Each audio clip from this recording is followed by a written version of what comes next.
Bom dia, boa tarde, boa noite aos nossos queridos ouvintes do O Novo Jurídico, nosso podcast aqui da Arbitralis. Eu sou a Luísa e hoje eu tenho o prazer de receber um convidado muito especial. Esse profissional que está com a gente hoje, ele é bastante renomado, com uma baita experiência na área de contencioso civil, além de recuperação judicial e insolvência. Então, assim, dívida para ele é fácil de resolver. Pessoal aí, ó, pode procurar esse moço que ele ajuda vocês aí com as pendências financeiras. Hoje ele atua como advogado na prestigiada GC Advogados, mas também encontra o tempo de ser membro da Comissão de Direito Familiar da Ibrademp. E, além disso, a sua carreira acadêmica também é de peso. Mestrado na FGV e na PUC de São Paulo em Direito Empresarial e Comercial. Putz, esse é grande. Muito obrigada e seja bem-vindo, Gabriel Prosseguini. Nossa, Luísa, foi um prazer falar com vocês aqui depois desses elogios aí. Tô até meio pressionado para essa nossa conversa. Não, que isso, né? Uma conversa de peso. Eu que tô aqui, tipo, uau, falar com um grande jurista aqui, né? Um grande atuante da nossa advocacia. Gabriel, vamos lá. Quero começar perguntando para você como essa formação acadêmica sua, super rica, né, passando por grandes instituições de ensino, moldou a sua carreira, a sua trajetória profissional, especialmente na área de insolvência e recuperação judicial. Como que você foi parar nessa área? Pô, Luísa, essa é uma história muito engraçada, né? Porque desde quando eu estava na escola, ensino médio e tal, eu sempre soube que eu queria fazer direito. E ao contrário do que todo mundo falava na época, concurso público, você tem que ser juiz, tem que ser promotor, esse tipo de coisa. Isso nunca me encheu os olhos, assim. Eu sabia que eu queria fazer direito, que eu queria estar que eu queria atuar como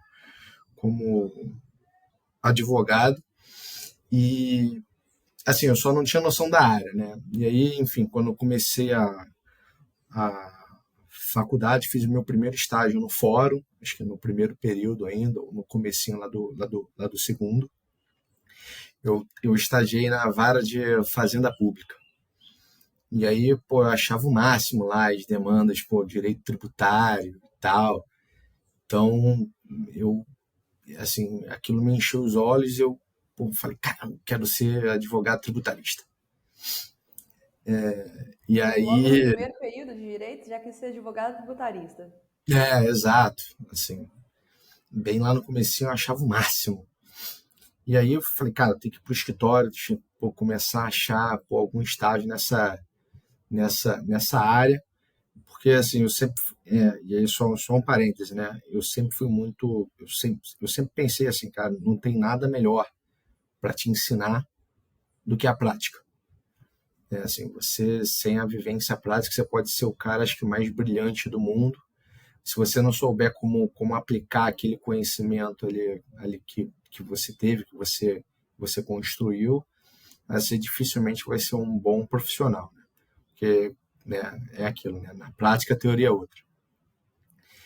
E aí, enfim, eu só fui conseguir encontrar o meu estágio em direito tributário, acho que no meio da faculdade. E aí, cara, quando eu finalmente consegui entrar na área, quando eu me deparei lá com a atuação lá do dia a dia, eu falei, meu Deus, não é, não é para mim, não é para mim, não dá, pô, não descia lá o negócio, cara. Eu simplesmente odiei. E aí, assim, eu falei, cara, tem que mudar, porque não dá para você trabalhar com um negócio, cara, que você não gosta, né? Não dá. E aí, por acaso, tinha um grande amigo meu que conhecia uma pessoa que era estagiária num escritório, o escritório chamava Castro Barros, que estava com uma vaga numa equipe de contencioso civil especializada em recuperação judicial. E aí, só um outro parênteses, né? O contencioso civil assim, era basicamente toda a experiência que eu tinha para trás com estágio. Tirando lá o fórum, meu primeiro estágio em firma foi com contencioso. Então, assim, era basicamente tudo que processo civil e tal, era uma matéria já que eu dominava, que eu curtia. E aí, eu, cara, tinha visto lá o contencioso civil especializado em recuperação judicial. Eu falei, cara, que negócio é esse? Recuperação judicial, eu nunca tinha escutado falar naquilo. Acho que era mais ou menos em 2014. Para falar que eu nunca tinha escutado, era na época lá que as empresas X lá do AIC pediram. Então, anunciou na mídia e tal. Então, assim, eu sabia mais ou menos o que era, tinha um cheiro, mas, assim, não tinha noção de como que era, não tinha visto aquela matéria, acho que na faculdade ainda. E aí, né, pô, conversa vai, conversa vem. Eu falei, cara, deixa eu participar desse processo seletivo, vamos ver que negócio que dá, tal de recuperação judicial. Eu fui lá, falei, cara, deixa eu abrir essa lei aqui rapidinho, né, que eu tinha conseguido, acho que o bate-papo tava marcado. Falei, cara, não posso ir cru, né? Aí falei, deixa eu ler essa lei aqui. Pô, li a lei e falei, cara, lascou essa entrevista, pô, vai ser um fiasco, porque eu não entendi nada, porque a lei é muito confusa, ela tem uma parte geral e depois ela abre que vale tanto para recuperação judicial quanto para falência, e depois ela vai para recuperação judicial e depois trata sobre falência. Então é uma confusão danada. Uma confusão danada. Mas aí acabou, cara, que o bate-papo lá com o pessoal que são meus amigos até hoje, o bate-papo foi muito bom, fluiu e eu fui contratado. Mas E teve perguntas sobre a lei durante a entrevista? não, teve uma prova. Teve uma Ah, prova e na prova eu me saí bem. Mas aí o bate-papo foi super tranquilo, o pessoal foi super 10. Inclusive um dos caras lá que me entrevistou na época, que foi o Maurício. O cara virou meu melhor amigo, ele é padrinho da minha filha. Enfim, eu frequento a casa dele, ele frequenta a minha. É uma história muito maneira, depois eu te conto por fora. E aí, enfim, comecei a trabalhar lá com recuperação judicial e, assim, foi meio que amor à primeira vista. Né? E lá atrás eu não tinha ideia de, cara, que talvez o advogado que atue com insolvência assim, seja a profissão que fosse ser tão importante para os próximos anos, porque o país passou por tantas crises. Acho que quase todo advogado que trabalha com contencioso, assim, ele já ouviu falar hoje em dia de recuperação judicial. não, inclusive está na mídia agora, a questão das É, lojas, das próprias lojas americanas que você falou. tá super em voga aí o assunto, né? E aí, assim, foi exatamente dessa forma que eu que foi literalmente de paraquedas que eu caí na área, Que você saiu do tributário e veio parar na recuperação judicial. na recuperação judicial, exatamente. E aí, assim, né, e aí eu tive a sorte que eu sempre tive excelentes chefes, assim, que além de ser, pô, de serem pessoas que trabalhavam, que colocavam, que trabalhavam em si, que não delegavam trabalho, que eram pessoas do mundo da própria escola em si, né? O pessoal era de faculdade, professores. Então eu sempre fui, qual é a palavra certa aqui? Sempre falaram para mim que eu tinha que fazer, e sempre além, né? Fazer cursos, pós, mestrado. Então isso meio que fez parte da minha formação. Sempre fui em busca, acho que, de pontos que eu achava que eu tinha que ter mais conhecimento, porque um advogado que ele não consegue, acho que, ter a visão do todo, ele não vai ser um excelente profissional. Né? Ele vai ser um cara que, eventualmente, ele resolve um problema. Mas se você não tiver, acho que o conhecimento do todo, e acho que isso até acho que é um dos pontos que estão em falta hoje em dia, assim, é um cara que que ele é voltado para uma única área. Por exemplo, o advogado trabalhista, que só vê direito do trabalho e que não tem zero contato com direito tributário, ou com direito civil, ou com recuperação judicial em si. Então, eu acho que se de um lado a gente tem empresas que buscam mais por escritórios especializados em uma certa área, elas têm, sei lá, uma grande empresa que para resolver um problema trabalhista ele vai procurar o escritório X, que para resolver um problema tributário vai escolher um escritório Y.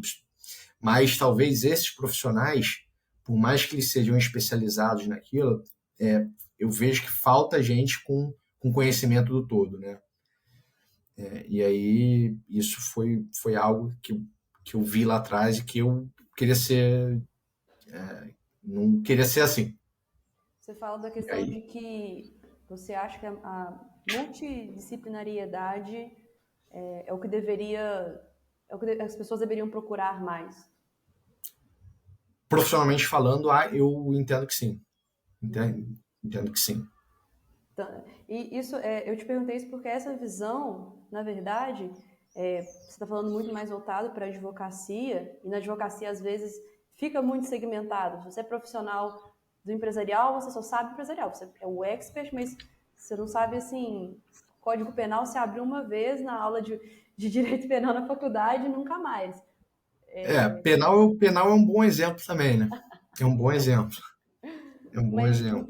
no mundo corporativo, assim, baseado com os livros que eu li ultimamente, o que o mundo corporativo pede hoje é você ser multidisciplinar. É você saber Exato. um pouquinho. Então, você é advogado, tá, mas você entende de inteligência artificial? Voltando até mesmo para o nosso lado do direito, você entende de legal design? Você entende de inovações jurídicas? Como que está o seu legal ops? Então, assim, não dá para a gente ficar ali só naquela cabeça do banco de faculdade, de pegar o nosso vade-mecum e... Não, a gente tem que abrir, a gente tem que olhar para outras áreas, incluir também tecnologias, querendo ou não. Olha o nosso chat Exatamente. GPT aí, que até 10 É, anos atrás a gente nunca ouviu falar e agora está dominando tudo. exato. Eu Mas, concordo em gênero, número e grau contigo. mas Gabriel, me conta uma coisa aqui.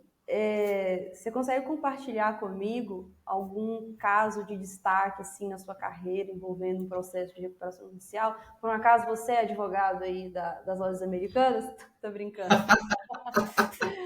Não, não sou, não sou, não sou. Olha, eu acho que eu tive a sorte de trabalhar em vários casos legais, mas acho que o mais legal que eu trabalhei foi na recuperação judicial da Novo Honor, que é a atual, como é que é o nome? O Odebrecht. E eu participei da operação lá da Caixa com o Corinthians, da transferência lá do estádio. Eu adoro futebol, sou flamenguista,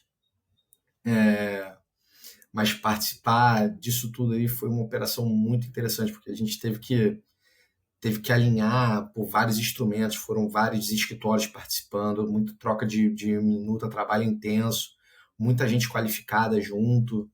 Então, assim, foi desafiador, mas depois que a gente concluiu isso tudo, pô, foi uma operação muito legal, assim. Eu aprendi bastante, bastante aliás, com a operação e com todo mundo que trabalhou nela. Foi bem interessante. E você tocou no ponto aí de que houveram algumas dificuldades. Agora, uma pergunta tensa. Na sua visão, quais são os principais desafios aí na sua área de recuperação judicial? Essa é uma boa pergunta, Luísa. Vamos lá. Eu acho que do ponto de vista, acho que o maior desafio aqui é quando você vai prestar consultoria, né, para um cliente, né, nessa área, é você conseguir visualizar qual é o maior problema que o seu cliente tem. Assim, na verdade, assim, na maior parte das vezes, ele vai chegar para você com vários problemas. Ele vai chegar para você, ele está com problema no banco, ele está atrasando o pagamento de fornecedor, ele eventualmente pode estar com um problema na justiça do trabalho. Então, acho que o principal desafio é esse, né? Você ser cirúrgico no diagnóstico que você vai dar para o seu cliente. Então, acho que esse aí, sem sombra de dúvidas, assim, é o mais importante e é o mais complexo, às vezes, porque às vezes você vê tanto problema junto que às vezes é até difícil você separar, né? Começa resolvendo E qual primeiro, aí, né? exatamente, exatamente. E aí eu acho que o segundo maior desafio é justamente aquilo que a gente estava falando ali atrás. É você também você ter a visão e um pouco de conhecimento de cada matéria que está relacionado com aquele problema. Às vezes você está analisando um contrato, você está analisando uma decisão e que envolve, cara, várias disciplinas. Penal, trabalhista, o societário, porque às vezes você tem que tomar uma certa medida, pô, você tem lá, pô, você depende pô, da assinatura de pô, 3/4 dos sócios. Então, pô, e você só está falando com o sócio majoritário.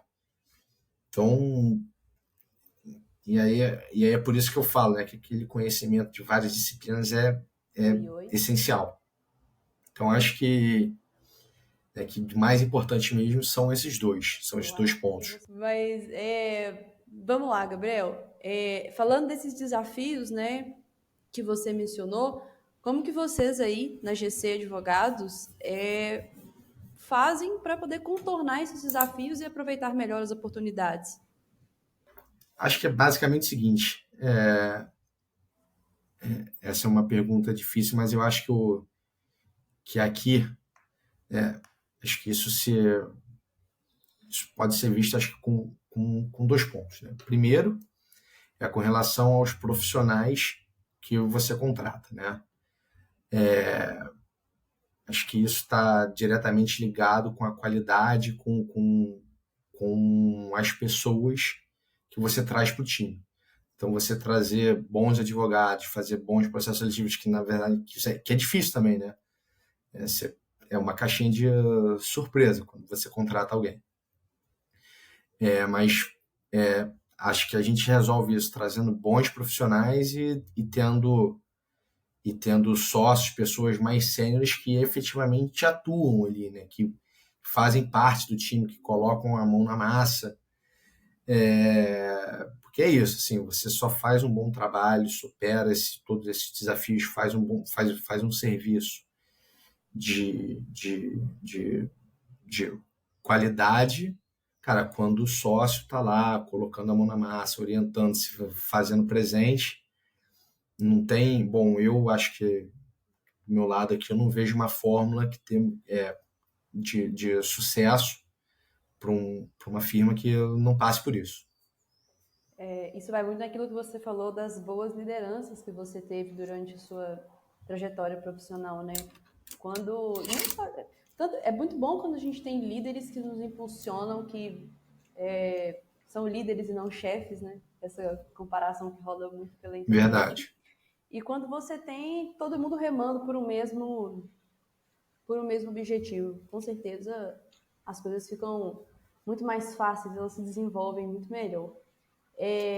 Mas, Gabriel, agora eu quero falar um pouquinho da sua atuação como membro da Comissão de Direito Alimentar da Ibrademp, falei certo? Falou, falou, falou. Quero saber qual que é a sua visão sobre o futuro do direito alimentar no Brasil e se existe alguma reforma legislativa ou mudança regulatória que você considera como de extrema necessidade, assim. Luísa, mais uma pergunta difícil, né? Vamos lá. Hoje a gente tá polêmico. Pô, é verdade. Bom, olha, eu acho que em termos de reforma, né, a nossa Lei 11.101, que é a Lei de Recuperação Judicial e Falência, ela passou por uma reforma recente, né, de 2021, acho que, salvo engano. E assim, ela trouxe pontos bons, poderia ter trazido mais coisa, mas é aquilo, né? Você dificilmente vai ter, acho que que uma lei perfeita, mesmo nos países lá fora, seja Estados Unidos, Europa, você tem problemas com as respectivas leis que tratam sobre direito falimentar. A Itália mudou o código recentemente, acho que a Alemanha também. Então, assim, você vê mesmo esses países que são, em tese, são mais desenvolvidos, né, que o nosso, que são mais antigos, né, têm mais experiência com o direito em si, estão passando por mudanças nas suas respectivas leis. De um modo geral aqui, eu também não quero ser aquele cara que critica depois que a lei está aí, que várias pessoas gastaram horas e horas pensando, vai lá e fala, isso não serve. Enfim, não é isso, né? Eu acho que, cara, que a lei trouxe bons pontos, por parte, acho que do financiamento, da, da, da, da, da dos processos falimentares, né, que tramitam no exterior. Tem vários pontos que foram bons. Mas acho que, e aí acho que do meu ponto de vista aqui, talvez a lei pudesse ter sido mais abrangente, né? Pudesse ter tratado e ter permitido que mais agentes econômicos pudessem se valer do processo de recuperação judicial. Acho que, pensando rápido aqui, acho que essa talvez seja o meu maior ponto aqui. Acho que porque a lei ela veda que certos tipos ou que certos agentes possam se valer do procedimento. E aí eu acho que a gente tinha que ter uma lei que permitisse que mais pessoas, né, e pessoas em sentido lato falando, pudessem ajuizar ou se valer da lei para negociar suas dívidas. Acho que esse acho que é o meu principal ponto. Esses pontos foram levantados durante os debates na lei? Foram. Só que, assim, você tem muitos interesses em jogo aí, né? Você tem fisco, você tem. Enfim, tem. Lobby. Exato. E assim, é uma tarefa difícil você conciliar isso tudo, né? Acho que não depende só do jurista em si, né? São questões puramente políticas também. Tem muita coisa em jogo. É muito mais profundo, né? A gente está vendo só a ponta do iceberg, como dizem por aí, né? Exatamente. E, Gabriel, agora eu quero trazer o nosso papo aqui para a questão para saber sua visão um pouco também da arbitragem, né? A gente até falou um pouco disso antes de começar o nosso papo aqui. Nem quis estender muito para não dar spoiler, né? Trazer a discussão para cá, para deixar bem mais rico do que já está essa conversa. Mas como que você vê a arbitragem e outros métodos, né, alternativos de resolução de conflito no contexto do contencioso civil e comercial no Brasil? Você acha que eles estão se tornando mais prevalecentes? Como que você enxerga esse cenário? Bom, Luísa, eu acho que a gente caminha, e aí eu só não sei se é a passos largos ou se é a passos curtos, né? Para uma maior difusão desses institutos alternativos. Porque acho que todo mundo que atua ou que vivencia aí o mundo jurídico sabe cara, que o nosso judiciário ele está abarrotado de processos, né? Então, assim, isso traz consequências perversas, acho que para todo mundo, né? Do ponto de vista de quem é dono de empresa. Esse cara tem um custo adicional aí, com advogados, custo com atualização judicial. Isso tudo deixa o próprio produto dele mais caro. Você tem um custo para o Estado, né, que em tese você precisa de mais juízes, de mais servidores, de mais pessoas, o que reflete no bolso do cidadão, né, que paga mais imposto para poder custear isso. Então assim, acho que é muito claro, acho que para todo mundo que eu conhece um pouco, que é essencial que esses métodos eles se desenvolvam e e se tornem, acho que mais comum para todo mundo, né? Eu honestamente não vejo muita, e aí pensando a lápis aqui, eu não vejo muita saída. Acho que para esse desafogo do nosso judiciário que não seja por esses métodos. E no seu dia a dia de trabalho, você incorpora esses métodos ou aconselha esses métodos? Como que você lida com eles na sua área, né, e no seu dia a dia? Bom, eu acho que tem alguns pontos aqui. Normalmente, e aí, né, pensando aqui, acho que eu tenho dois grupos, acho que de clientes, né? Ou melhor, três. Eu advogo tanto para o devedor, né, que é um cara que está em situação difícil e que precisa de alguma solução. Trabalho para credor e para investidor. É um pouco difícil porque são processos caros. Isso acho que tira um pouco do pessoal que tá com mais dificuldade.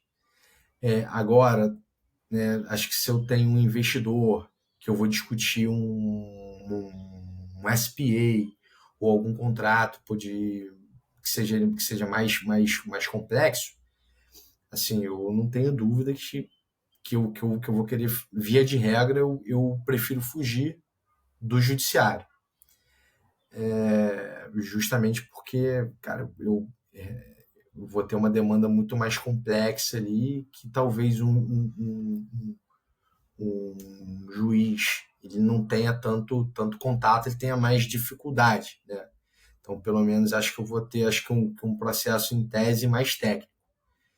E isso sem falar da própria celeridade também, né? Porque, cara, perder tempo com o judiciário faz aquilo que eu disse, né? Não é bom para ninguém. Não, não é bom para nenhuma das partes, não é bom para os advogados e não é bom nem para o Poder Judiciário, porque mancha também o Poder Judiciário, ali a instituto do Poder Judiciário, né?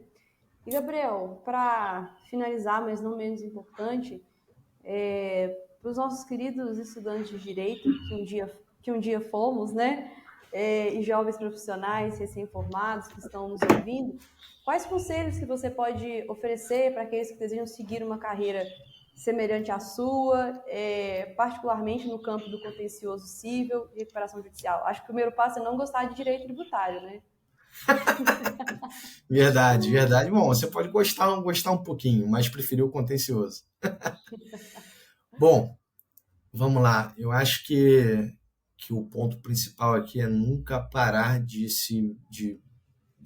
correr atrás de estudo, está sempre em busca de novos conhecimentos. Acho que é o mais importante de todos. Acho que o ponto dois é também não ter medo de errar. Acho que às vezes se sente, acho que um pouco travado, você tem medo de entrar em alguma seara.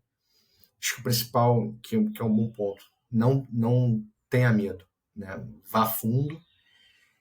E acho que não menos importante também não ter medo de trabalho. Acho que trabalhar faz parte e, enfim, os nossos clientes precisam da gente, né? E às vezes a gente tem a falsa sensação de que você só precisa fazer o básico ali, se preocupar com as suas 9, 8 horas lá de trabalho, e a vida aqui é um pouco diferente, né? Às vezes, muitas das vezes acaba sendo injusta, né? Às vezes você tem que vir à noite, você perde final de semana, mas acho que isso tudo lá na frente, isso te agrega, isso te traz casca e que é essencial para que você consiga ser um profissional melhor. Mas são esses três pontos. Profundo, muito profundo. É manter-se ali no caminho, né? Não desistir. Acho que isso é É uma ideia importante. meio romântica, talvez, mas que não deixa de ser verdade. Totalmente. Bom, eu acho que, principalmente para o pessoal aí que gosta de recuperação judicial, um assunto que está extremamente alto por conta da nossa querida Lojas Americanas, recomendo muito o perfil aí do Gabriel Proseguini. O sobrenome dele é muito chique, muito difícil de se inscrever, mas vai estar aí no nosso card do nosso podcast. Sigam ele no LinkedIn. Quer deixar também o seu Instagram? Você tem Instagram, Gabriel? Tem, o Gabriel Broseguini. Aí, ó. Gente, descobriu o Mas lá sobrenome. não tem nada a ver com direito, hein? Fique claro. O Gabriel, ele me contou que ele é flamenguista, então a galera aí do futebol que gosta do Flamengo, vai lá comemorar isso junto com ele. Não sei dizer se o Flamengo tá bom, espero que esteja. Podia estar melhor, mas Podia estar melhor. estamos caminhando.